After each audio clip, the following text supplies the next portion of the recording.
Connecting Rogers Ignite TV or Xfinity to your Samsung Smart TV is straightforward with three main methods. First, let's explore the app method.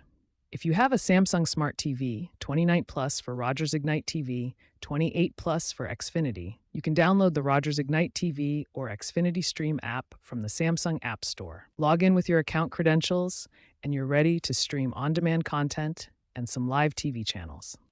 For HDMI, connect your Rogers Ignite set-top box or Xfinity X1 Flex box to your Samsung TV using an HDMI cable. Select the correct HDMI input on your TV, and you'll have access to all your cable channels. Lastly, casting allows you to mirror content from your mobile device or computer to your TV.